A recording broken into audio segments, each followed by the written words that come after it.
हैं, इसीलिए सबके दिल में बसते हैं। और इसीलिए अभी अरविंद लोधी जी ने बड़ा अच्छा उद्बोधन किया था। उन्होंने बड़ा हर्षमय उद्बोधन किया क्योंकि उन्होंने हर्ष की बातें आपसे कही और मैं भी हर्ष यादव जी के समर्थन में आपके सामने आई हूँ। मेरे भाई आदरणीय हर्ष यादव जी को आप भारी मतों से विजयी बनाइएगा, भारी से भारी मत देकर विजयी बनाइएगा। और ये बांटने चाटने वालों की बातों में नहीं आना है।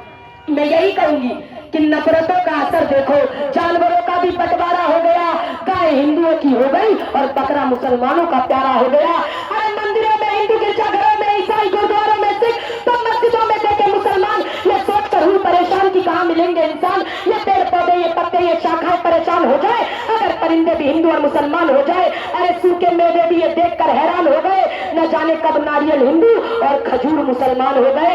अरे ना मंदिरों को जानते हैं, ना मस्जिदों को जानते हैं, ना शिवालों को जानते हैं। जो भूखे पेट होते हैं वो बसने वालों को जानते हैं, बसने वालों को जानते हैं। अज्ञात जमाने को खलता है कि साधना भारती का चिराग हवा के खिलाफ क्यों जलता है।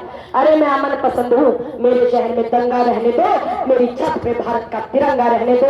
ये भाजपा किस तरह हिंदू मुसलमानों को बांटती है, कभी कहती है लाल हिंदुओं का, हरा मुसलमानों को बताती है। तो मैं पूछती हूँ कि अगर सारी सब्जियां हिंदू और मुसलमान हो जाएंगी तो क्या चकुंदर, गाजर और टमाटर जैसी सब्जियां हिंदू गृहणियां पकाएंगी। मैं भी ये सोचकर परेशान हो जाती हूँ, ये बेचारा कलिंदर, ये तरबूज कहा जाएगा, ये तो अंदर से हिंदू और बाहर से मुसलमान ही कहलाएगा।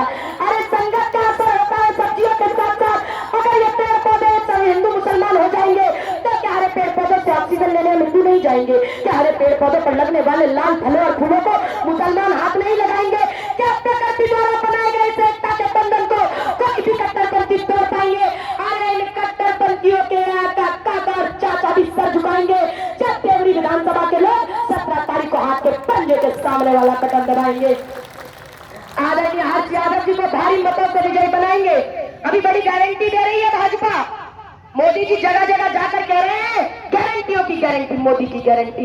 अरे मैं कहती हूँ गारंटी की गारंटी नहीं है मोदी की गारंटी, सिर्फ झूठ बोलने की गारंटी मोदी जी की गारंटी, महिलाओं का अपमान करवाने की गारंटी मोदी जी की गारंटी, मध्य प्रदेश में आदिवासियों के सर पर पेशाब कराने की गारंटी मोदी जी की गारंटी, महिलाओं को उत्पीड़न कराने की गारंटी मोदी जी की गारंटी, महंगाई की मार की गारंटी मोदी जी की गारंटी, पेट्रोल डीजल को 100 के पार कराने की गारंटी मोदी जी की गारंटी, सिलेंडर को 1100 के पास पहुंचाने की गारंटी मोदी जी की गारंटी।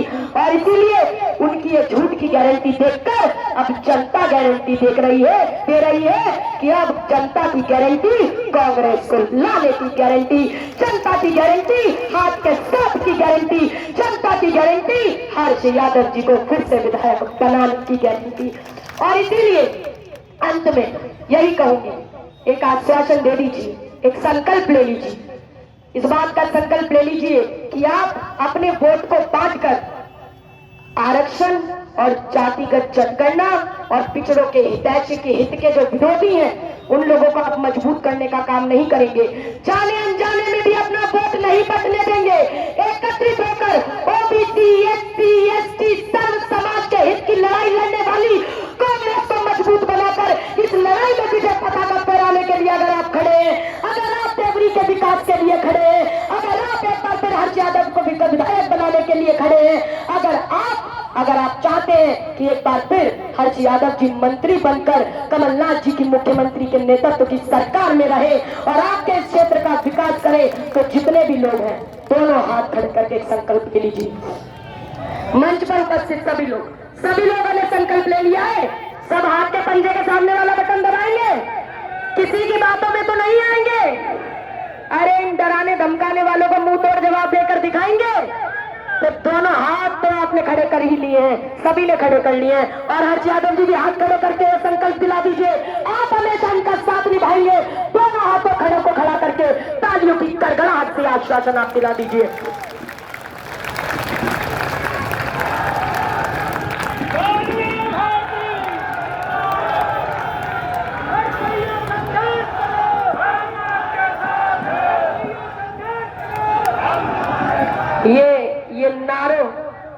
ये नारों की आवाज, मुझे तो ऐसा लगता है कि जैसे मैं चुनाव प्रचार में नहीं आई हूँ, हर्ष यादव जी के विधायक धन्यवाद के बाद धन्यवाद सभा करने के लिए आई हूँ, ऐसा माहौल मुझे नजर आ रहा है।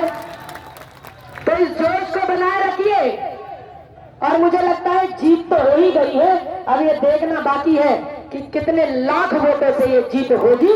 बस इतना देखने का हम इंतजार कर रहे हैं। और मैं यही कहूंगी, ये सोचकर वोट मत दीजिएगा कि ये चुनाव केवल आदरणीय हर्ष यादव जी लड़ रहे हैं। ये सोचकर वोट दीजिएगा कि ये चुनाव यहाँ की जनता चुनाव लड़ रही है। ये चुनाव कमलनाथ जी चुनाव लड़ रहे हैं, ये चुनाव मल्लिकार्जुन खड़गे जी चुनाव लड़ रहे हैं, ये चुनाव राहुल गांधी जी चुनाव लड़ रहे हैं। और ये सोचकर वोट दीजिएगा कि ये चुनाव बुंदेलखंड की छोटी बेटी, आपकी बेटी साधना भारती चुनाव लड़ रही है। अपनी बेटी को जिताना चाहेंगे ही, मुझे भी जिताना चाहते हैं, तो आदरणीय हर्ष यादव जी को हाथ के पंजे के सामने वाला बटन दबाकर भारी मतों से विजयी बनाए। अंत में एक नारा लगा दीजिए। मैं कहूंगी तख्त बदल दो, ताज बदल दो। आप कहेंगे बेईमानों का राज बदल दो। दोनों हाथ खड़े करके जोरदार आवाज लगाइएगा। जो जरा विपक्ष के जो प्रत्याशी हैं उनके कानों तक तो पहुंचे ही, जरा भोपाल के शिवराज सिंह चौहान के कान के पर्दों तक पहुंच जानी चाहिए। तख्त बदल दो, ताज बदल दो, बेईमानों का राज बदल दो। तख्त बदल दो, ताज बदल दो, बेईमानों का राज बदल दो। तख्त बदल दो, ताज बदल दो, बेईमानों का राज बदल दो। आपके नारों की गूंज ने मुझे लगता है ये संदेश पहुंचा दिया है कि हर्ष यादव जी विधायक बनके मंत्री बनने के लिए भोपाल की ओर अग्रसर है। आपने मुझे इतनी देर सुना और इस समाज में आप लोग बहुत दूर दूर से यहाँ पहुंचे, उसके लिए साधना भारती आपका हृदय से आभार व्यक्त करती है। अंत में सिर्फ यही कहूंगी, मेरा सफर बहुत लंबा है, आगे जाना है, इसीलिए अपनी बात खत्म कर रही हूँ। नहीं तो बोलने के लिए इतना बड़ा शब्दकोश है कि आज का ये दिन छोटा पड़ जाएगा। हर सुबह सफर, हर शाम सफर, इस जीवन का नाम सफर। सफर करते जाए गाफिल तुझे इस सारे पानी से, लगा दिल को न दुनिया को न ऐशो काम रानी से। चलेगा काम कब तक जोर से जर से जवानी से, किनारा एक दिन करना पड़ेगा जिंदगानी से।